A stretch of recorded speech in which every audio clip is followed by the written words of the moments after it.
I'm Manish. I'm the co-founder and CEO of Fello. I've been associated with the fintech ecosystem for the last 6 years.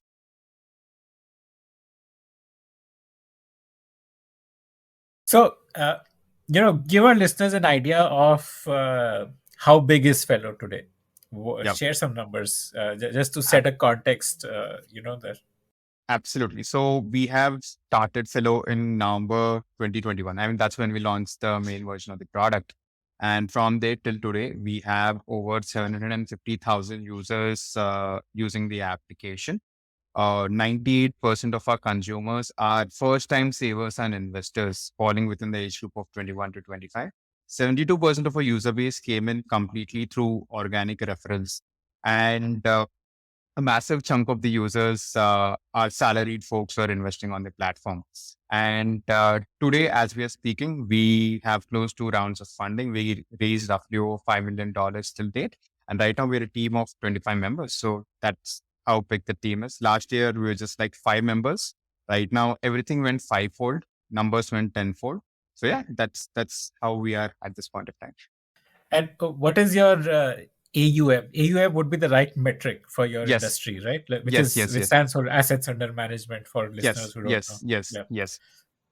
So our AUM figures are on the upward note of $3 million at this point of time while we are speaking. And our How much North is that Star, in rupees? so in Sorry. rupees, it roughly comes up to, you would say roughly around 24 crores. And in the long run, our North Star goal is to have by end of this year, our AUM, we're hoping to have a 50 million asset under management. And we are also hoping one of the key metric, what we also want to measure being a B2C company is retention cohorts. We want to have a retention cohort of on the upward note of 40 to 50%, 3 month retention. That is what we're talking about. And that gives us a very, very good success metric, not just the AUMs, but even the retention, because that's how you play the B2C game as well, right? So we want to make sure that people are loving the product. They love the Can future you products what we define launch. how you calculate retention cohort? Very What does simple. that mean? Hmm. Say you Akshay, you're coming and saving on the application on day one. We want to make sure that even on day 90, you're saving it. And say if 100 people are saving on So, day do one, you mean to say that I don't withdraw my savings, or do you mean to say that I put in more money, I save more money? What exactly, you save more money. You save more money. What we're hoping is if 100 consumers have invested on day one, we want to make sure that 40, at least 40 of them are continuing to invest on day 90 as well. So that is what we mean by retention cohort. Yeah, okay. So what you want is essentially that roughly half of your user base should be regular savers, not just one-time Absolutely. savers. Okay. Absolutely. I And mean, what is the one of the things current what you number? see in right now, the current numbers, what you're speaking, our 1 month retention is on upward note of 50%. So within 1 month, people are like on a higher note of 50%. And 3 months, we are roughly within the ballpark figure of 20 to 25-ish. And this is where we want to keep pushing it. And that is where we launched the new version of the product in October 2022. And from there, like we got great traction coming up. Because I mean, there are few challenges what we had with the previous version of the product, and these subtle releases have sort of helped us in solving those challenges in a really, really good Let's kind of zoom into that journey. I love hearing the journey of way. building Yes, products, yes, finding product market fit, that yes, 0 to 1 journey. So, you were your first exposure to the world of startup was when you were at Coinex. yes. So from there to Fellow, just take me through the journey. How did Fellow get born? Get it. So I guess Coinex was one of the best, incredible journeys what I had. I joined as an intern and first team member, first non-tech team member in the company, and Rahul, Rakesh, Aditya, they were kind enough to give me the opportunity to do everything within the company. My biggest experience has been in terms of customer success and also in terms of product, because I come from mass and finance background. Why did you join as an intern? Because I can see on your LinkedIn profile that you were already you had like a year of with HSBC as a Yes, software engineer. yes. Uh, It's a very big bet which I took. I took, I came back from US. I did my master in finance at A&M. One of the reasons of why I came back also was I got some really good offers in India, and parallelly I was interviewing with Goldman and JP Morgan back then. And while those offers were there in hand when we were interviewing this, My brother told me that there is this company called Coinex which started, and it's the first crypto exchange in India. And back in US, I was mining cryptos on my Alienware laptop. So I was like, let me give a shot. Let me speak with them. And it wasn't even an interview with Rahul. It was just conversations. We're talking about what future products we could build. I come with this good traditional finance background, and he knows crypto, and even I knew crypto. And that's how I knew that, hey, this company is going to be something big. I chucked all my job offers. I told that, hey, I'll join you. Rahul told that we can't onboard you. He thought that I would be expensive. I told that, don't pay me. I'll join as an intern, pay your intern salary to me. I just want to be in the part of this company. And that is the best bet what I took in my life. I feel that if I did not take that, I wouldn't have been building Fellow, because Coinex helped me understand the ABCs of building a company. I had the zeal to build a company, but I did not know how to build it. I knew my limitations. Now Coinex helped me to understand every missing piece, what I did not know. And that is how it laid the initial basement for me to build Fellow in the long run. So yeah, built scaled Coinex along with the co-founders. Even Coinex pivoted to Flowbiz, right? Eventually. Also had the What experience of when how to, yeah. sorry at Coinex, what were you doing? Were you on product development? Were you on customer acquisition? Which side were you on? I'll tell you where exactly it was almost like, there's one person in the company who looks into everything, right? I was the guy in the company, to be honest. For the first few months when we launched it, the biggest problem what company had was setting up financial operations. Now that is where my biggest skill set went into. Now after that, company did not have a PM back then. The product manager came in a bit later. Now that is where me and my other friend Zakil, we both had the experience of crypto and trading. We were working very close with the tech team and the product side to come with new products. And that is where it was a sweet intersection between operations and product, where my expertise was happening. But also in the long run, I set up the initial practices of business development. Like whenever new tokens were getting listed, new partnerships had to happen. I was working closely with Aditya to get those things happening also. But once in the long run, company was pivoting and all those things was happening, I completely moved into product management. And that is where, in the long run, I turned out to be the product manager for the company with expertise in other areas. I mean, that's a beauty, right? Like, if I wouldn't have done that, I guess building a company would have been difficult for me as well. So, though I did not have a specific designation, I that helped me a lot right now in terms of leading other teams. Got it. Got it. Okay. So yeah, from there to Fellow. Yep. So Flowbiz came in, and Flowbiz was B2B in nature. And of course, I love the idea. I mean, right now they're being $42 million company. I was just, I was more of a B2C person, and Flowbiz was something turning out to be B2B. And that is where I felt that it is the right time for me to take an exit, because I know how to build a company. I know how to sort of tackle problem statements. And it's a very healthy, synergies what I have with the founders, and I took an exit over there. And went on streets, just started speaking with people and businesses to understand problem statements. My first idea was into agri-tech, and I was visiting villages, speaking with people over there. And that's where I came to the limitation that though I had an amazing problem statement, with my background, I just can't solve it. That is where I got my limitation. And that's when I came across some amazing fintech ideas. And I knew that my background was in finance. Let's start solving this. Now, once I got into, I knew the problem statement. I knew it was a tech centric company, and I did not have a tech co founder. Unfortunately, though I can speak tech, I can't write tech. I mean, I can't write code. So that is where what I did was I joined this talent investor program called Entrepreneur First. That's where I met my co-founder Shaurya. What all ideas I had, I ideated with Shaurya again together, and eventually we came across the idea called Fellow. And we launched the initial MVP roughly What within was your Jan to. decision making framework? You must have had a way to decide out of 10 ideas which one we take up. I guess very less people ask me this question, and I'm answering this question after a long period of time. Glad to sort of tell the series as well.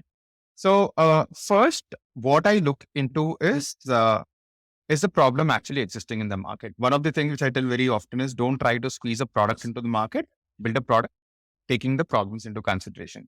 So my framework is very simple. First, out of 100 people whom you speak with, at least 40% of the people should be having this problem.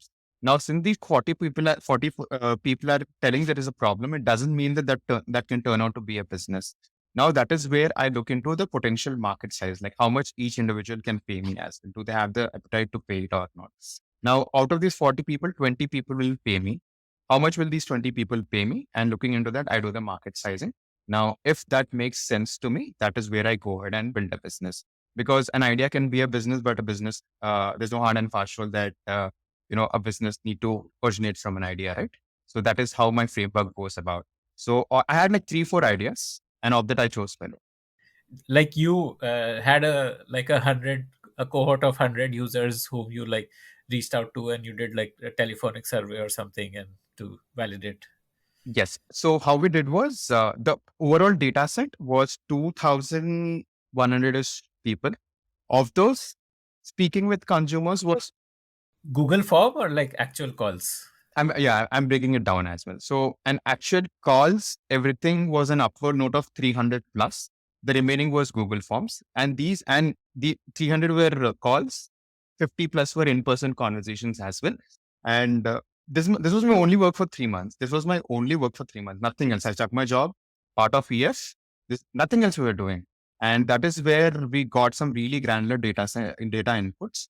The first problem statement, what we found was people are not inclined towards healthy finance, especially 21 to 25-year-old individuals. They were not investing healthily. And 60% of people did not have enough money for the next 3 month needs. And in spite of these financially vulnerable conditions, they were glued towards fantasy, paid, and casual style gaming apps, where they're spending 500 rupees per day to get financial rewards. Ye 500, they were losing out. The simple idea for us was, since they're expecting financial rewards, X goes to Y in finance, X is going to Y in gaming as well. It's only the front end experience for them which is different. So what we thought What was, do you mean by X goes to Y? Sorry. so you put Just 100 rupees in your savings account, or you invest 100 rupees. You put that with the whole intention of it to grow. That is why people invest in stock market. That is what people want their money to grow. Now, when we spoke with consumers, they specifically came with the term, we want those financial rewards. Like, for example, I don't want, say, the fantasy gaming applications or other gaming applications. They're paying an entry fee in order for the money to grow into something else. Of course, the risk to reward is so high in gaming. That is why you have the potential to lose out the entire amount. Now, that is where we felt that, let's reduce that risk appetite a bit. Let's make sure to give them the same experience of gamification. And let's take gaming as an activation to bring them into healthy finance. So what we did was, the backend infra has been banking. We just gift wrapped with the gaming experience and offered them on a platter under the name called Fello. So that's how we got the idea. And so in your conversations, you found yeah, that people are into real money gaming with the objective of growing the money. Like, they know that, okay, not every bet will pay off, but if 1 out of 5 bets pay off, then the other 4 bets which I lose money will get recovered, and I'll make something over and above the total amount. So you thought that, okay, this is an interesting behavior. Let's make this more linked with directly saving instead of gambling in a way. yeah. Okay. There are 3 insights what we got. First problem statement, I told you, right? Like, very poor inclination towards healthy finance. We got, then, when we got the first problem statement, our first idea was to build a robo advisory application. Back then, robo advisory was something which was booming up significantly, but we saw that all robo advisory applications back then had turned out to be acquisitions by all the big giants. Now, me and So give me Shaurya, examples of robo advisory startups. so Any there was names? this company called Walnut. Walnut was eventually acquired by Capital Float, right now one of the biggest lending company in India. Then there was another company called Squirrel. I guess they have been acquired by one of the leading banks as well. So we saw that all the robo advisories have been turned out to be an acquisition game. A company like Deserve is not robo advisory, which is Oh, into no, no. wealth management. Disem is not into robo advisory What is completely. the difference between robo advisory and wealth management? What robo advisory does is, it asks you to link all your bank accounts and your, savings investing accounts. And they ask you some basic questions. And based on your spending pattern, based on your risk appetite, they say that, hey, start investing in this thing. You're spending so much into, last month you spent, say, 500 rupees into, or like 5,000 rupees into food. Make sure that next month you sort of spend less. So it's almost like a buddy which is lying within your phone and giving you financial advices and cross-selling other financial products. For example, say that I linked my, say, ICICI debit card or ICICI credit card. It would say that, hey, for your consuming pattern, this credit card might not sound good to you. Use this credit card because you're also traveling frequently. So that's how you robo. There's this amazing company called Clio in UK. Like that was a huge inspiration for us when we came across the problem statement. So through a robot, we wanted to push them into healthy finance. That was the idea what we had. But we realized that in India, people don't pay for software, point one. And secondly, we saw all the robo advisors have been becoming acquisition channels for all these big companies. So Now, the Western model of robo advisory is that you pay a fixed yes, fees. there's a fixed Okay, fee, which very which nominal, doesn't work very in nominal. India. I think in India Exactly. people prefer to like pay the commission rather than the fixed fees, right? Like a Exactly, company like exactly. Deserve is earning the commission rather than the fixed fees. Okay. Exactly. Deserve is mostly into mutual funds, right? So what they do is they do your risk profiling, and then taking your risk profiling into consideration, they give you those specific funds in which you could invest, and you get those percentage of returns. So yeah, that is what Deserve does. And they earn through commissions as They opposed to earn a through fixed fees. commissions. With all the asset management companies whose mutual funds they're selling, they earn a percentage commission out of it. So that's the model. I mean, that is what we found out of consumer interviews also. People are reluctant to That's pay what for works in software. India, like Yes, the investment with commission kind of a model. Okay. exactly. Now, talking about coming back to the problem state, when we were stuck at this point, we did another round of interviews with the consumers and the same set of people who initially gave us answers. This time the question was very, very simple and very fun for them. We asked them from the time you wake up at 6 in the morning till the time you sleep, what do you do? That is the question what we asked. We wanted to understand the behavior patterns. Now that is where we got three insights. The first thing is these people moved into UPI and digital mode of payments only because of two applications, Google Pay and Phone Pay. Now, when we asked why these two applications, they told that whenever we make payment through these apps, we get incentivized in the form of scratch cards. Now I asked them like, sometimes you don't get the money also, right? Why are you still using only these two apps? There's so many UPI applications. They told that sometime or other we might get it, right? So I'm fine with it. So this is the Indian consumer behavior that if there's a possibility of getting an incentive or a reward, they might tend to do it. There's the first data point what we got. The second data point what we got was there were a set of people who are into healthy finance, or the people whom we interviewed. We asked them, how did you get into healthy finance? They told that it's our friends, family who sort of told us this mutual fund mein paise dal do. If not, put money into the stocks, it'll grow. We realized that community effect is very crucial for adaptation of something within the Indian ecosystem. And so this is the holy grail for us, where we found out was 60% of the people with whom we spoke, they were glued towards paid fantasy and casual style gaming, where they were putting X amount to get some financial reward in return or to win something big.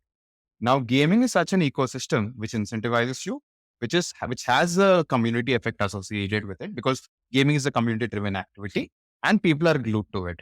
Now, that is where we felt that why don't we merge gaming and finance together and see how things shape up? And that's how the idea came up. When we got this idea, we were excited and intimidated. Excited because no one in India was doing it.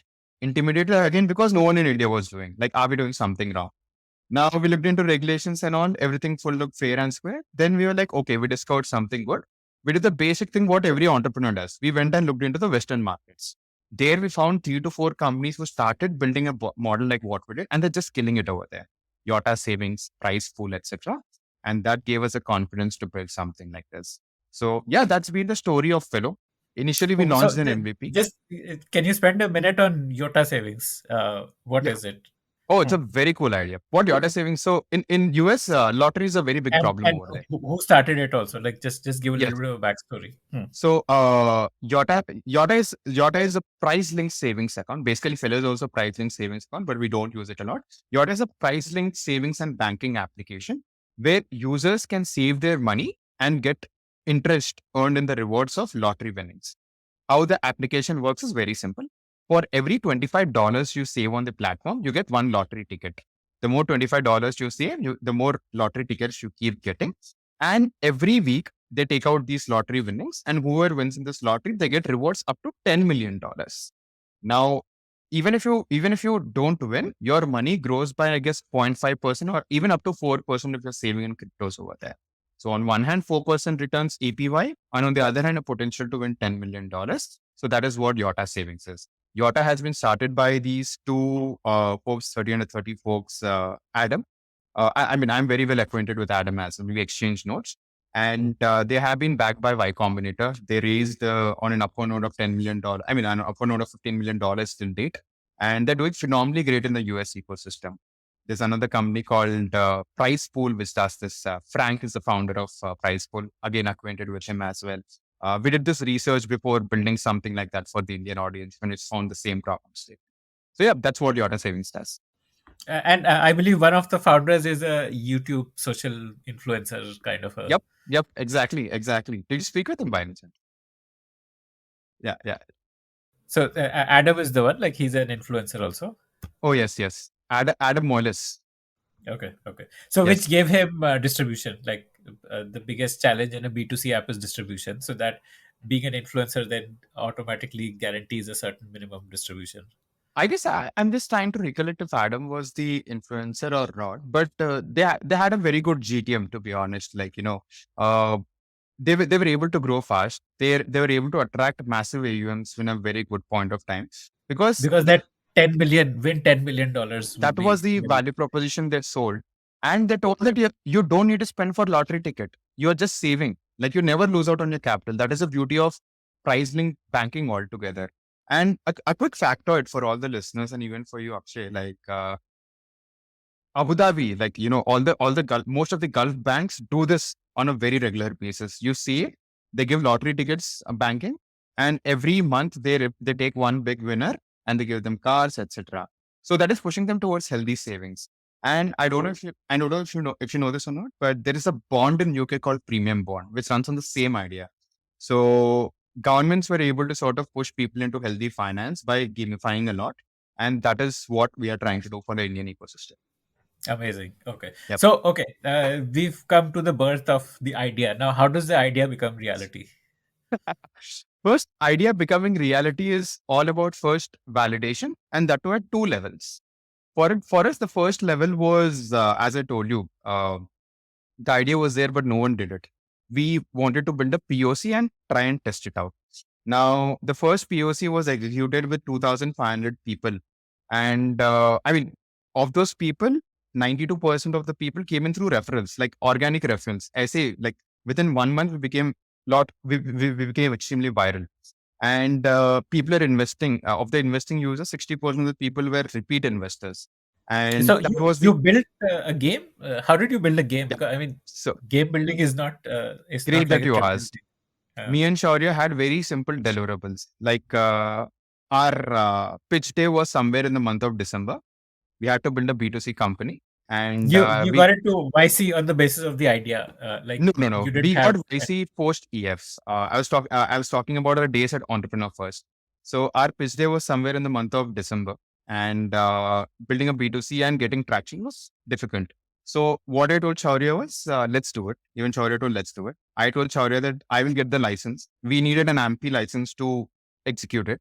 And then make sure to get the mutual fund on place. All I asked him is, you build just one game. An AMFI license entitles you to sell mutual funds. That's what it does. Exactly. For that, we need to write an exam, partner with a asset management company. I told I'll take care of all those things because I have the connections. All I want you to do is build a mini version of a game which works. That's it. And it builds a Tambola game.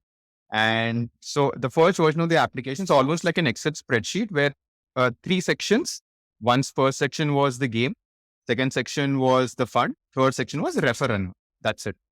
So we just launched it. What we did was we put it on all our WhatsApp statuses. I pushed all my friends to put their WhatsApp statuses, put it on LinkedIn, Facebook, etc. For the first 100 were completely through our activations. The next 2,400, we don't even know how it came. And we are talking about fourth, fifth degree referrals over here. At 3 o'clock, our messages were buzzing with customer support tickets and people are investing left, right, center. Now, And with what just, was how did it work? So, like you told customers save 100 rupees and get a yep, chance to play yep. Tambola or something like that. Back Like then, how the first version of the product works was you save 100 rupees, you get one Tambola ticket. And every week we used to take 21 numbers. If these 21 numbers match with the 15 numbers mentioned in your ticket, you win. Even if you lose, nothing happens. Your money is invested in this ICICI Prudential Mutual Fund, which grows by, I guess, we gave a liquid fund. Liquid fund was giving returns of up to 6% back then.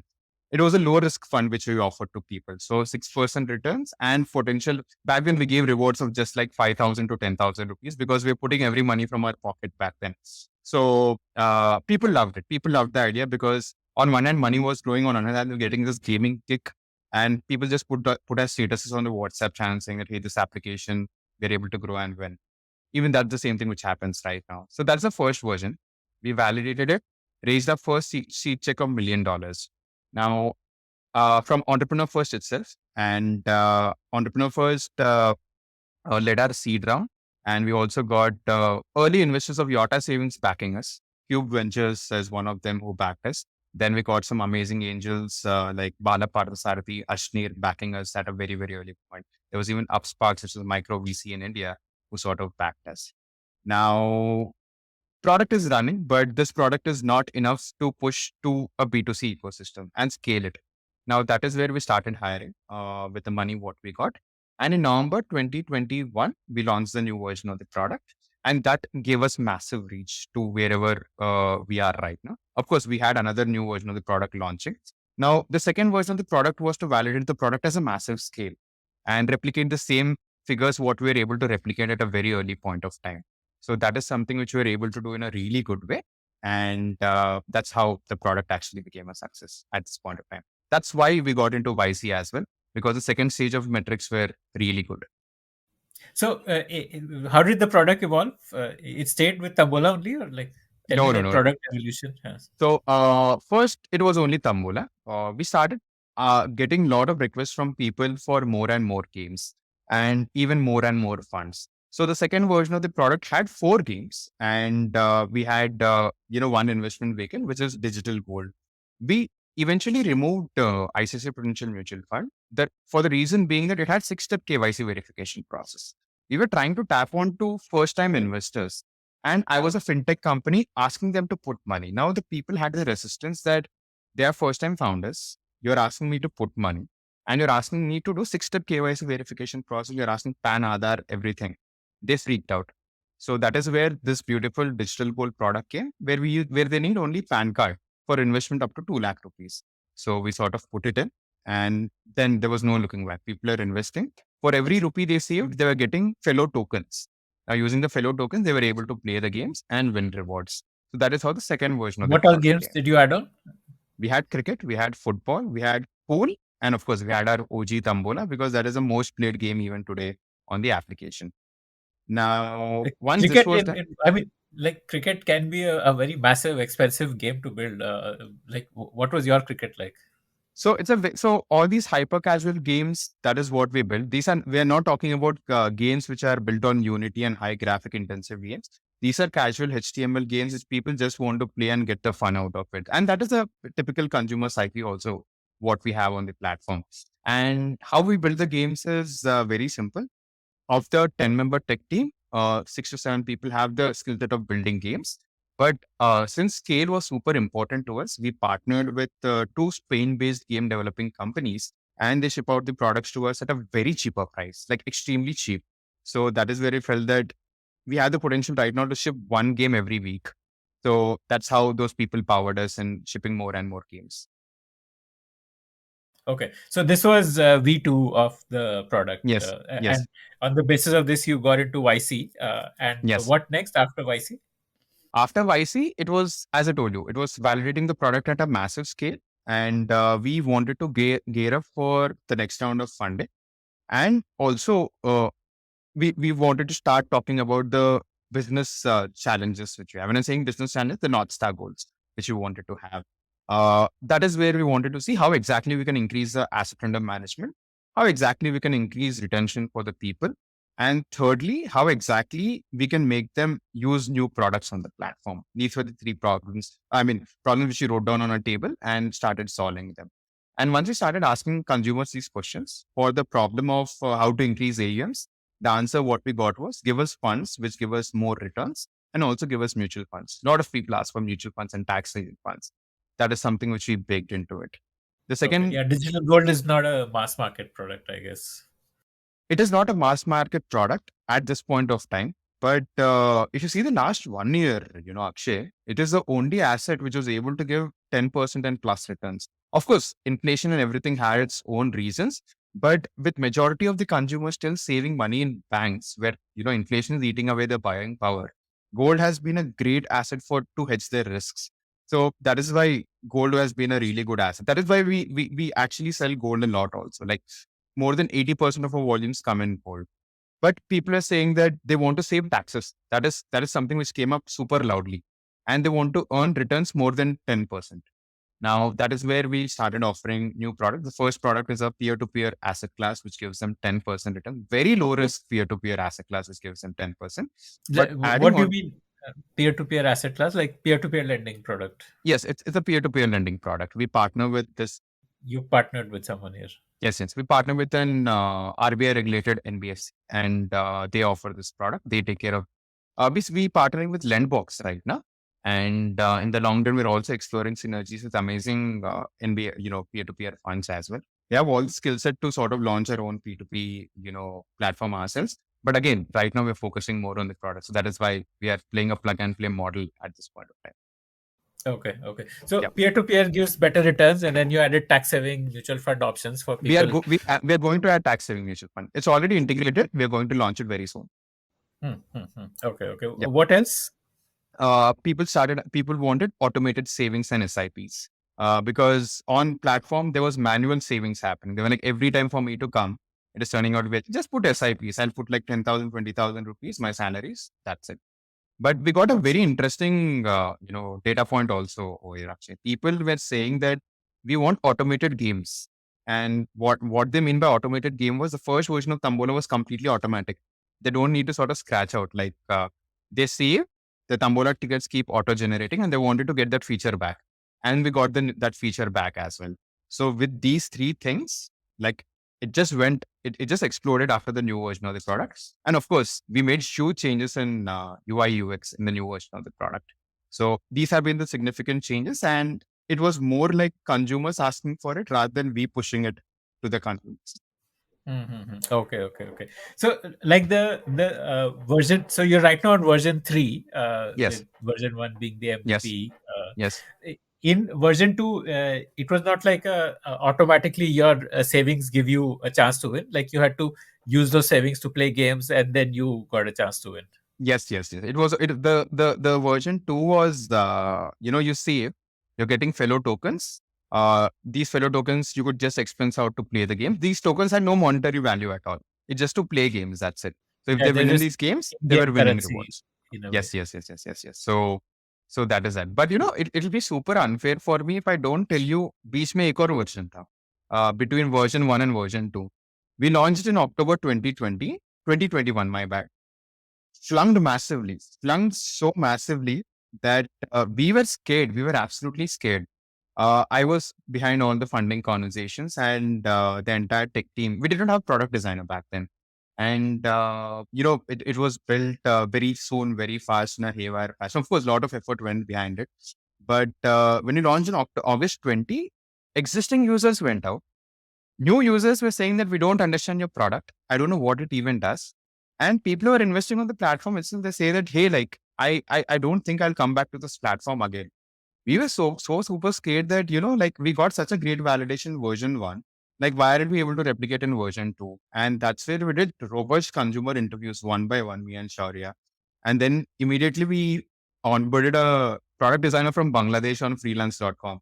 And he just made some beautiful looking wireframes with new UI with better wireframes. I and Shaurya are working on the new wireframes as well.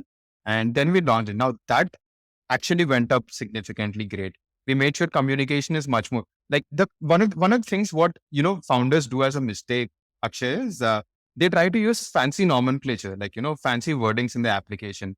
That is the biggest learning what I got out of version 2 was make your English level 0. Make sure that Give even me a some person. example of pre and post. Like pre the design, this was the word, and post you changed it to this. So we were using words like, price linked savings a lot. People, they don't know, they absolutely don't know they don't care about price link. Like to an investor, he might understand it, but consumers don't understand price linked savings. we were using all the fanciest words. Like, for example, instead of words like, I am waiting, we just use another a passive voice version of the word. People just lost it. Like, what are these people even talking? So then we made it level zero English, where a kindergarten student can also understand it. It just worked like wonders. It worked like butter to us. Now that is where we, even till now, if you see any communication channel or communication pillar, what we have, not a single content is written in fancy English. There's the instruction what I give to my content team also. No fancy words for our consumers. Very plain, simple English is more than enough, because at the end of the day, we want them to understand it. And if your purpose is to understand and make the people understand, make it as simple as possible. That's it. Amazing. Okay. Yep. Can you share more such insights that you got in your journey? Like, this was a pretty interesting insight about keeping your English simple. Yep. So this is something which I wrote very recently on my LinkedIn as well. Like, one thing what people need to keep in mind is, when you're launching your product, make sure that you are ready to handle a wrath of over 100,000 consumers. Very simple. And I'll tell you why. Second, third version of the product, we just built it to a scale of, say, like 20 to 30,000 people. We could handle it. Just within, as soon as we launched, the app wasn't able to handle the scale. Secondly, Kakshama's success team, it was just two people. We were just bombarded. And so many things were happening, especially talking about the app. It went to that level that the app became super slow. The servers were not able to manage such huge volume of traction. Now, that is where what happened was our ratings took a massive hit. From 4, we fell to 1.1, just because we weren't able to handle it. And there was only one bug which was there in the platform. So this is what I tell every time, that whenever you're launching a product, make sure that as soon as you launch it, you are going to be viral out there. It might be super optimistic for you, but make sure you're ready to face that optimistic situation, because we face that. We literally face that. This is the same thing what we face at Coinex also. That's why the damage control, what I had an experience over there, I was able to use it over here. But that is one learning what I got out of this thing. How do Secondly, you do damage control when your reputation takes a hit like this? you need to be very transparent. That is what I do. I go out and I made a video also, to be honest. I made a video, put it on YouTube, on our channels. I told that, hey, this is a problem. I'm accepting with all my honesty. Rest assured, your money is safe. You need to establish a trust to the people, because they're putting money, right? If it is something they're buying also, like you tell them, I'll refund the money back. Don't worry about it. So tell them that everything is fine. Assure them. Show your face to the consumers, because one of the biggest problem what applications have, especially fintech applications, is they don't have in-person touch. They don't know in what phase they're putting the money. Banks, they can go and quarrel in a bank, but they can't quarrel on the face with a B2C company, which is tech first. So that is where being transparent is one of the best things what I learned from Coinex, and that's what I do even over here. Okay. I want to understand how you earn. What is your monetization? Very simple. Right now, with the two asset classes, what we have, we earn percentage commissions, and especially with the savings product, what we have, it's going to be a completely, percentage commission model what we have. But in the long run, we are eyeing towards becoming a neo banking application in the long run, and savings is the first of the products what we have. The second product what we're going to get into is savings back credit. The third one is micro insurance, and these will sort of give us new sources of revenue. But another new source of revenue sort of opened up, and which are going to explore very soon, is several B2C and D2C brands started reaching out to us saying that your TG resonates with our TG and you don't pay the rewards. We will come and sponsor the rewards on your platform. You just give us a visibility. Like what's happening on Cred, for example. Like, they have a game going on, say, Boat or some premium company comes and say that, hey, like, this headset is for you, just, play the game. Now, that is something which we ourselves did not think of, to be honest. Like, we got this message on LinkedIn through one of the company and they say that, hey, like, I just want to explore this. And I was like, okay, let's give a shot. And that is where this new revenue model is going to open up very big time in the long run. So Cred is like the model that you are moving towards in terms of creating a cohort of Gen Zs, and for that cohort of Gen Z, you are handling all their financial services needs. So what we're trying to do is, especially for Gen Z and young millennials, 21 to 25, we want to be their first fintech application.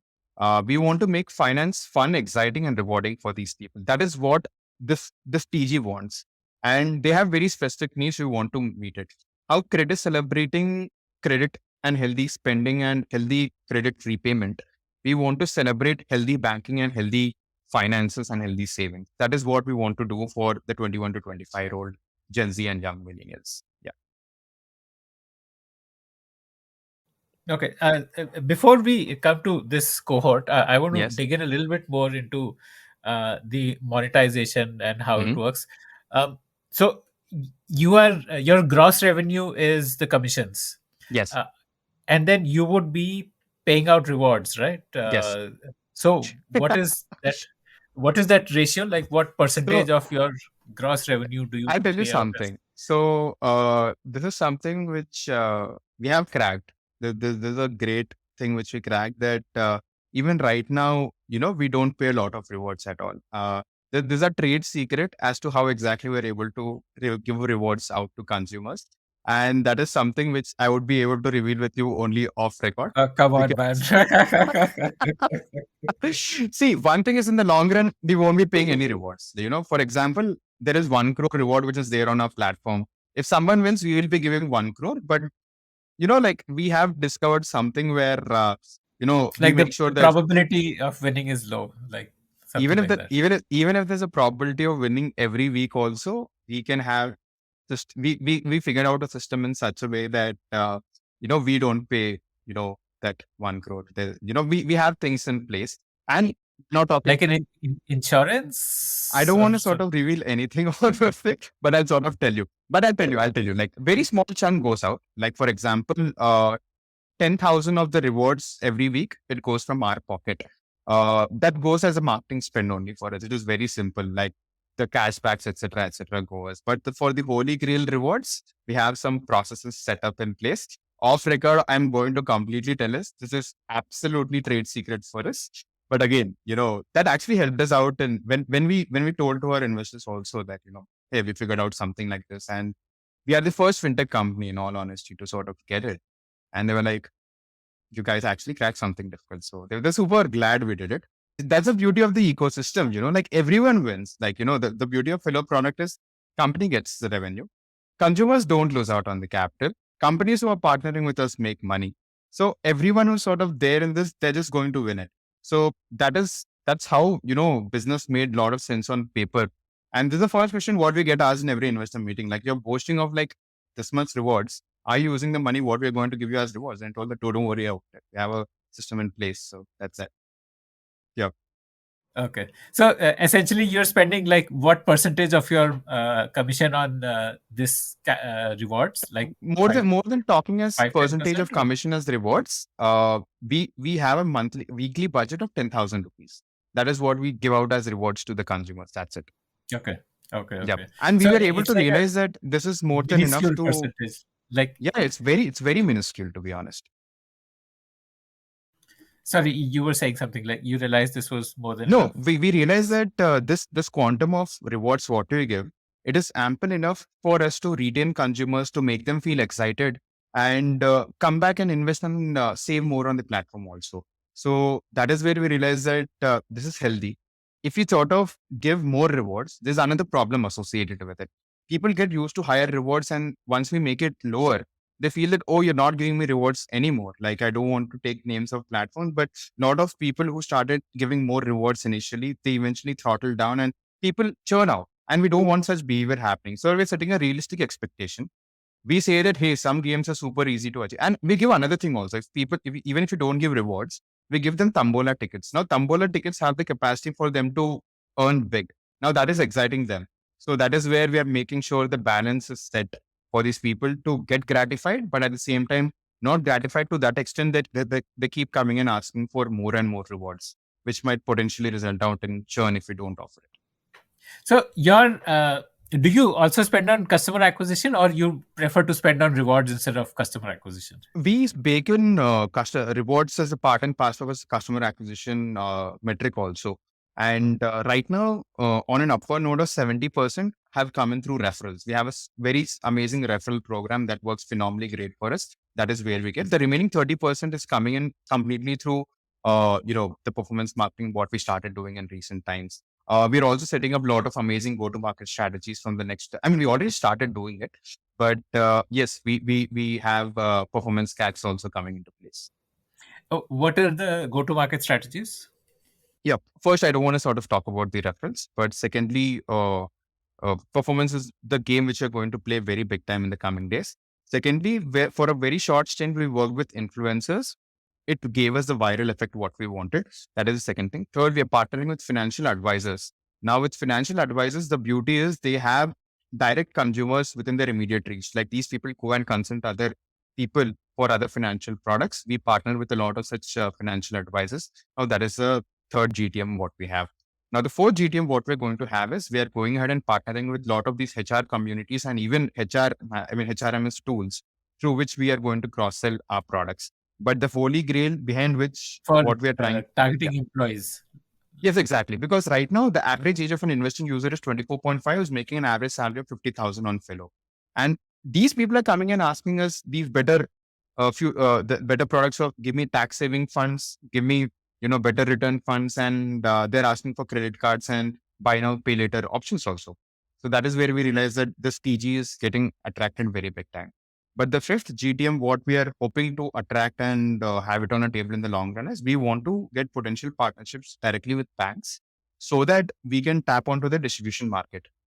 Banks have a very, very structured distribution ecosystem. Now, once we partner with a bank offering their products on a platform, we have access to their entire distribution network. They can come and, they can go and sell our product. For example, if someone says that, hey, I want to buy, say, XYZ mutual fund, the distributor will say that, hey, instead of investing directly on our bank application, you can go and invest in the same product. You'll get better, exciting rewards also. Like that's the same thing what's happening with a lot of neobanks right now. Like when I go with ICICI Bank, they come, for example, recently my dad was opening a bank account for his company, and the respective bank person came and offered him a neobank, saying that, don't open over here, open in this neo banking app. Same features, nothing more, nothing less, but you also get accounting features added on. So that's a great model to crack on. But yeah, these are the GTMs what we have in place. Okay, interesting. I'm going to zoom in on these a bit.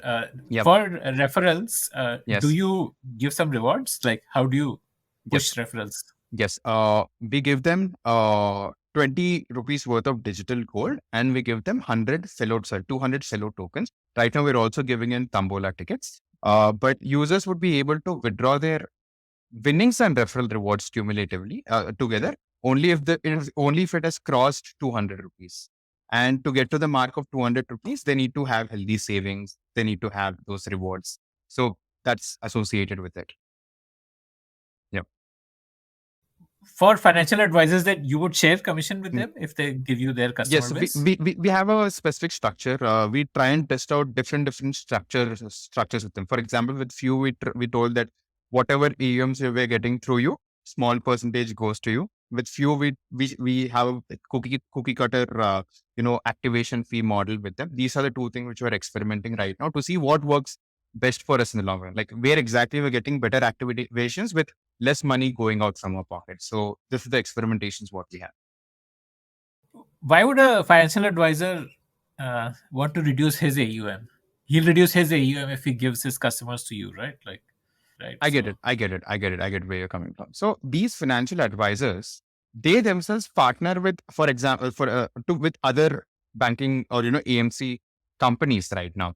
Say that AMC company is giving say 0.2 or 0.3 or whatever. I'm just throwing numbers. We'll say that, hey, I'll give you 0.5% more than what your existing AUM person is giving. Come and sell our products to them at the end of the day. It's the same product, just the application is different. So that is how so we are giving a by specific value by proposition virtue to of them. your size, you're able to get better margins. Exactly, exactly. We're able to get better margins at this point of time. That is the only reason why, we're able to do this at this point of time. But during the initial days of acquisition, also, we are making sure that everyone in the ecosystem feels healthy while partnering with Fellow as well. So that's something which you want to establish it with these people. Okay, okay, okay. And the bank distribution model, again, my concern remains the same that Mhm. wouldn't the bank want that AUM? instead of shifting it to you. At the end of the day, the AUM is getting into the bank only, right? So we are the distributor at the end of the day. On the back end, their product is only running, right? So Like one of the biggest an ICICI Bank customer would be sold an ICICI mutual fund product, basically, you're saying. okay, and so this is what banks want. Banks want their products to be sold, and in return, their AUMs growing up big and more. How it is happening? I mean, it's their sales and business teams game at the end of the day. Now, if it is happening through Fellow or is it if it's happening through the direct product, it is totally fine because at the end of this, the business is getting into the pockets of the bank. Their AUMs are only growing, right? So if they are able to sell the product way better through our platform, then they would say, why not? Now, that is where all the banks are having an entire open banking division and startup acquisition division, where, startup partnership and acquisition division. They're just going and partnering because for a bank to build a product like Fellow, I mean, I'm not demeaning that they are the ones who are running the ecosystem as well. It Yeah, takes they have several separate approval. strengths. This Exactly. is They not. have Yeah. it takes at least like 1-2 years to get an approval to build such sort of thing and get it out in the market. Now that is the beauty of startups. We execute it and we just partner with them. So that is why banks wouldn't, or any of the fintech NBFCs, sorry, finance NBFCs, would be looking forward to partner with companies like us. Got it. Got it. Okay. So you said you have 750,000 users currently. Yes. These Yes. are all like users who've invested at least Well, not once. everyone invest. Of these people, on an upward note of 40 to 45% of the people invest on the application. We have active gamers on the platform. Like that is a TG what we're trying to explore also. Like these people are super excited with the games. And what we see is with the initial whenever a consumer onboards, we give them like 200 free fellow tokens. Now we are seeing that these 200 free fellow tokens is helping us get them activated in the long run. Like there's a specific cohort of people who take time to come onto the platform. So eventually they are coming onto the platform. That is turning out to be beneficial for us. And how many? What's your number of users who've made an investment? The exact number of users who have made the investment is on an upward note of we're speaking of 100K to 150K. That is, I mean, I can give you the exact number post this call, but yeah, that's the number what we are seeing at this point of time. There are other companies going after this cohort of Mm-hmm. young adults. So it's a Yes. very attractive TG. Yes. For example, FamPay also wants to be a neobank. They Yes. started with payments as their entry product, but Yes. and I believe Jar also would be in a similar category, right? Going after this cohort. So, Yep. what is your strategy versus them? How are you different from them, or what do you see the market evolving into? I feel I mean, in my view, and this is my take also, that FamPay and Jar target two different cohorts altogether.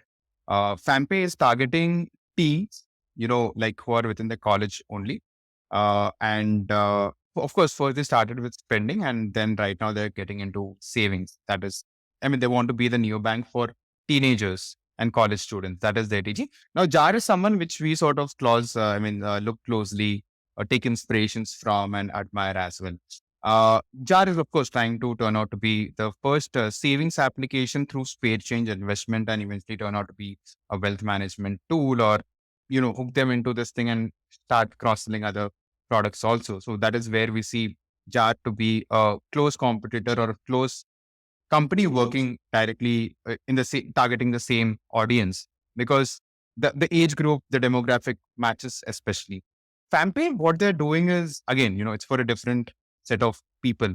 So we don't see them or, intersecting. Of course, the same question we get asked a lot is why FamPay not doing what you guys are doing, because gamification is something which excites them a lot. And that is where, we got the data point that of the total users, 15% of our users are from 18 to 20 age group who are in colleges. Those people are saying that we play games a lot, and through your application, we are even ending up saving. So, but the ticket size of saving is super small from them, super, super small, because teens don't have money to save.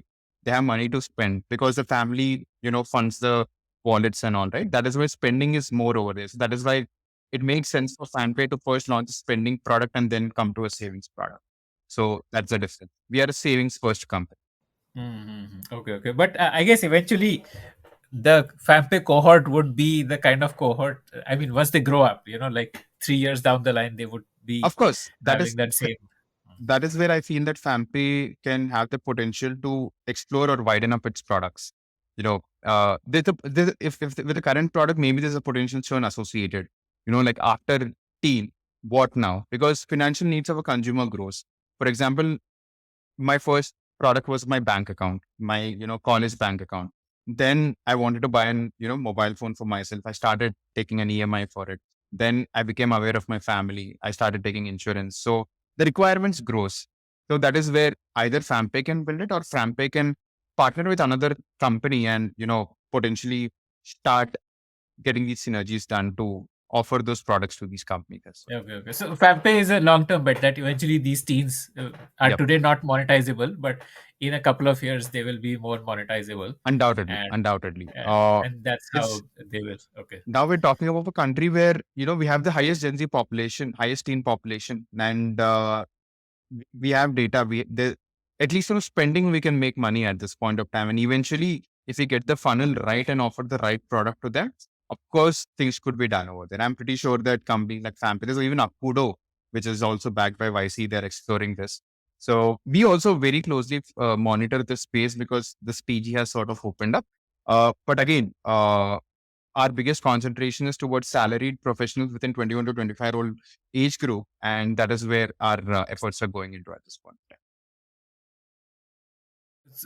Jar's promises convenience, like they're making it convenient for you to save. Yes. Yes. Like it's like painless saving. Like Yeah. and how do they make that happen? Like you pay through Jar app. Like Jar has a UPI payment system or something, or like. So what JAR does is you need to set up auto pay and you need to give access to your messages. And whenever you make a spending, say you spent 98 rupees, it rounds up to the nearest whole number, and which is like 100. And the extra 2 rupees is saved in digital code. So that is how JAR works. So without knowing, while spending, you're ending up saving. So that's what happens on Jar. Okay, okay. So Jar is playing on convenience factor. Exactly, What exactly. you're playing on engagement. Like you want people to get engaged with the app, and savings is a byproduct of engagement. Yep. That is where the consumers started asking convenience, right? People started asking autosave feature on our platform. I mean, SIPs technically. So we are rolling out SIPs in the next 2 weeks. So that is all. And SIPs and goal-based savings is something which are rolling out. So through this, convenience factor is also getting sorted. Our, our problem statement, or one of the things what we wanted to solve at a very good way, is making people uh, get hooked and interested in the finance ecosystem for a long term.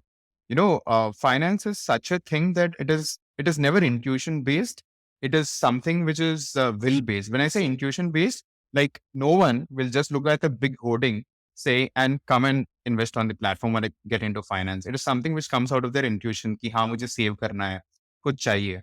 But people, this is something what we found out of our consumer research was people find several reasons to not get into finance. They don't find reasons for other behavioral patterns, but for finance, especially, we found this behavioral pattern. Now, that is where what we wanted to do was let's offer something which they get excited, but start baking in finance into it. So that is how gaming is turning out to be an activation retention factor for us. And in between, we want to bring in convenience also, which consumers started asking for us. You talked about savings back credit product that you will Yes, launch next. yes, What is yes. that? Very simple. Say that Akshay, you have 5,000, sorry, 50,000 rupees saved on your platform. Taking that into consideration, we will be offering a partial amount of it, like 50 to 60% of it, as a credit line within the application, through which you could start building credit scores. Now, one of the problems stated what these people have on the platform is they don't know how to build a healthy credit score at all. They don't know how to get their first FTs or like how to get the first credit cards or anything related to it. Now, this will be a good segue for us to get into the second behavioral pattern because a lot of people ask us for credit lines and, but they don't know. We ask them like, hey, like as a consumer interview, what is your credit score? They told that we don't know our credit scores. Why don't you give me a civil option where I can just go and say, check my credit score? So this will be the first segue, and looking into this, we can start offering higher credit lines also to people in the long run. But again, it's a long term thing. biggest data point what we found is 87% of our consumers don't have insurances. Now that is something which is exciting us, and micro insurance is a space which is booming significantly. You just go to Bajaj Fin. What are micro insurance products? What is Uh, micro insurance? Micro insurance is something like, in the past, at least in the past, if you want to buy an insurance for yourself, it's a lump sum payment. What you have to do, like you say 10,000, 20,000, that's it. Now micro insurance, the beauty of micro insurance is daily 1 rupee or daily 2 rupees or daily 3 rupees. It gets you into that not so well. It's like, SIPs for, insurance. It is securing your future. It is not making you sound super expensive. You're spending very, very minute amount this day. For example, one of the best examples of micro insurance is what Rapido does. Like whenever you travel, it insures you for 1 rupee.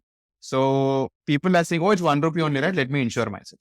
So people love that. If I say that 10,000 rupees for all your Rapido rides, they'll say, no, I'm not going to do it. But if I say 1 rupee for your one ride, they'll love it.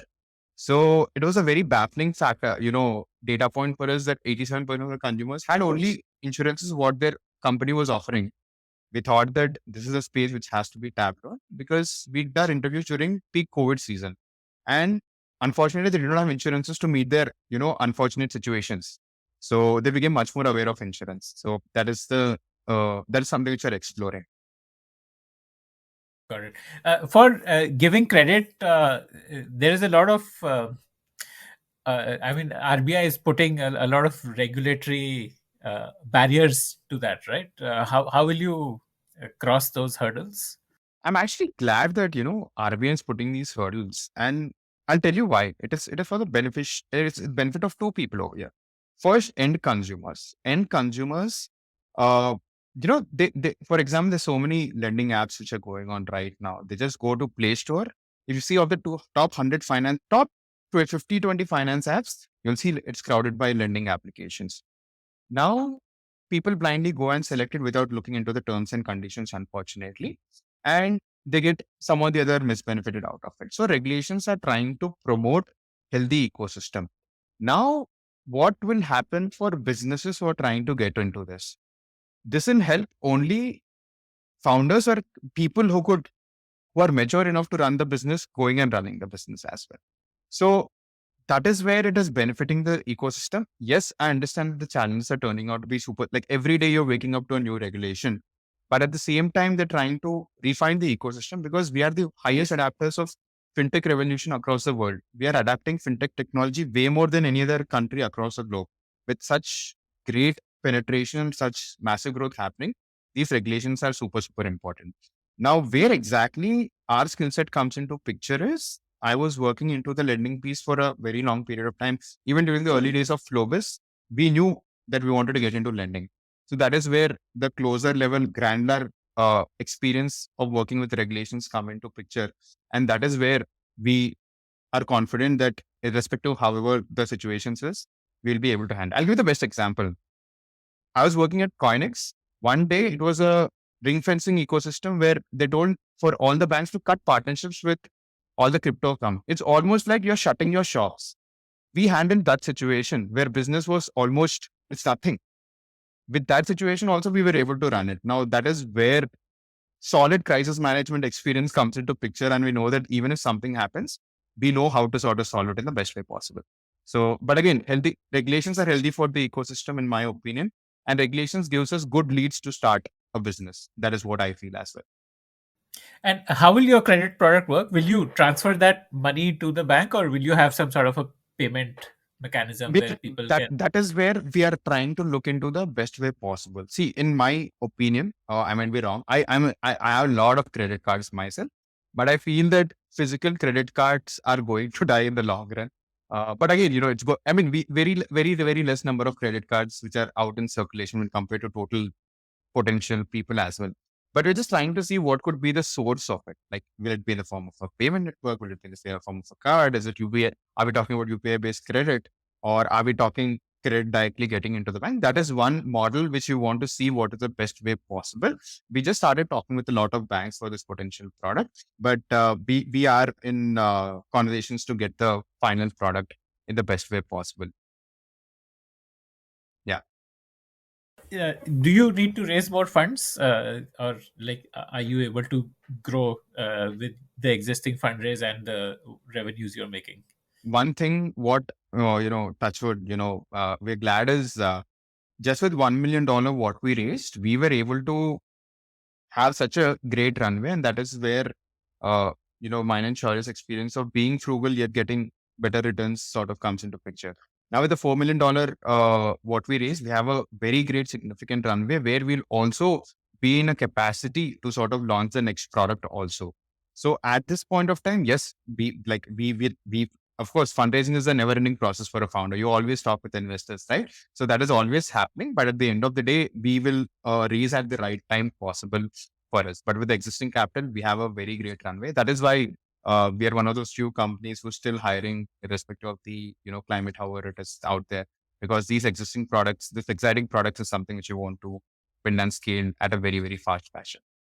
What's your advice to founders on fundraise Uh, based on what you learned? very very simple. Never say no to more money.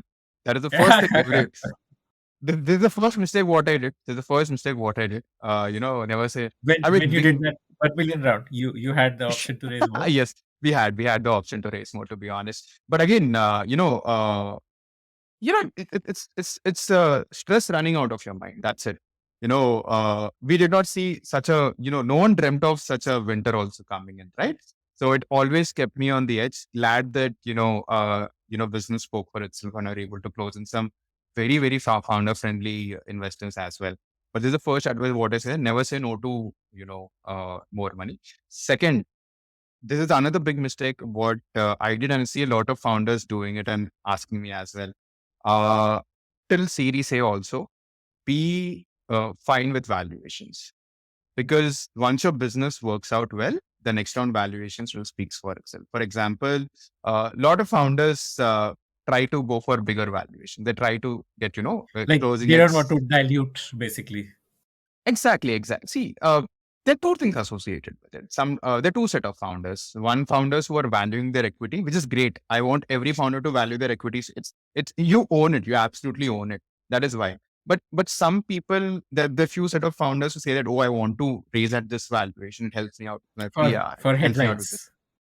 That is not required. Like, trust me, that actually turns out to be the other way around, because investors are, see, VCs and investors, they also want to make good returns, right? If you are closing at a higher valuation right now, they don't see better returns coming in the future rounds. So for the first few rounds, make sure you're running the business, you're able to hire people faster, and pace of execution matters. And that is where, try to raise as much as you can. You can be kinder on the valuations, but once your business is hitting right out of the park, you will be in all capacity to, negotiate on better terms in the next round. So these are the two things what I would say in terms of raising. But the third thing what I also want to say is, get angel investors on board. Get the best angel investors on board. Right now, I'm super glad that we have some of the best angel investors, because they help us, they work along with us in building the business. Like, they're immediately reachable. Of course, VCs do help you in the best way possible, whatever they can. They're very closely associated with you. But in my experience, what I noticed was, angel investors are there to promote the ecosystem very loudly. They have been CXOs, CEOs who solved those problems in the past, and they know how to solve it. So don't hesitate, or even if you're subscribed, keep a small kitty open up for good angel investors onboarded, because they will help you out in building the business. So these are three, suggestions of feedback what I give for someone who is looking out for raising. So you were part of Entrepreneur First, which is like Yeah. an incubator. Yes. It's more like a talent investor. That is what they call them. It's an incubator for sure, but it's a talent investor program. So that is what helped you get the first set of angels, like your because I believe the first fundraise is like the most difficult one, right? Once you've Oh yes, yes. Uh, I guess eventually, I mean, EF is able to establish the mark that we are funding some of the best companies which are possible, some of the best founders, to be honest. And once we were able to close in the seed check from EF through EF Connects, back then Isha Tiwari was our partner, and she helped us a lot with her common connections she introduced, and Bala Parthasarathy and a couple of them came through that. Then on the EF demo day, we were able to open a couple of good VCs, and through their VC connects, then they introduced us to Ashneer and others, and we were able to get them onboarded with us in this journey as well. So that's how we were able to get some quality angel investors. I don't know quality is the right word. The reason why I say this is the level of inputs what they gave us during the initial days. I even implement them today when I get some any sort of crisis situation. So that is why I feel that their expertise of being CEOs and CXOs helped us a lot in our business at this point of time. You did not know your co-founder from before, right? You Oh guys met yes, at yes, EF. Okay. yes, So, I mean, how does that work out? Because in the traditional way, like say a decade ago, yes, most of those startups, like say Flipkart and mm, startups of that era, were all people who were working together or had studied together, or there was some prior relationship. So, yes, does this kind of a setup where you both decided, okay, let's join some place where we can find a co-founder, and then you yep. found a co-founder, and then you started up together. So what is the difference between that approach, the traditional approach, and this approach? I tried the traditional approach for 6 months. It did not work out for me because, like, apparently, I mean, not apparently, back then, all my close friends were at different stage in life. Like, a couple of them were getting married, couple of them had a, high paying job. And they were like, I just don't want to get out of the comfort zone right now back then. So, finding a founder was super difficult. That is where the director of products of Flowbiz, the previous company, Flowbiz and Coinex, he told that give a shot at Entrepreneur First because he himself was from Entrepreneur First Singapore. And he told that give a shot at it. And I came over here. The first thing what EF solves for you is getting those people who are all in for building a business. So that is sorted for me. I know that these people are in So for the, building a the business. intent is already screened for. Intent is already established over there. Now for me, it is only two things. One, does he or she can build a business what to the scale what we want, and secondly, can this person be my friend, and can we have personal synergies? It is very important to have personal synergies with your founder because you're going to see each other's faces every day. You're going to, I'm not even kidding, you might be spending more time with him than your partner in real life. So this is where this is the first thing what I wanted to validate. I spoke with Shaurya. The EF asks us, like, who are your potential people who you want to partner with? Shaurya was the first name what I wrote when they asked me for three names. So I wrote Shaurya because he comes from fintech background. He worked at BlackRock. He was building financial products for large corporate clients. So I knew he was the right guy for me. Now it is all about personal synergy. So initially we were beer buddies. We were partnering with every person, but we weren't teaming up together. Then we finally came to a point कि देखो हम मिलके दारू P रहे हैं. We're drinking together. We are speaking every day, but we're not teaming up. We both come from finance background. So let's give a shot. Let's give a shot for a few weeks. Let's see how will this work out professionally. Personal synergies to establish ho gaya. Let's see professionally. Now that is where, as I told you, right? Like we kept very simple targets for ourselves.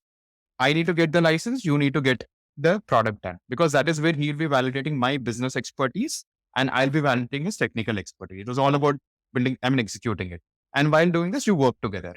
So that is how I got the validation that, you know, it's not just a good co-founder, but, we can also be good, friends who could build a company together. And right now he's a really good friend of mine where we speak a lot of personal stuff. And yeah, that's how we sort of became from two anonymous people to two people building a business at this point of time.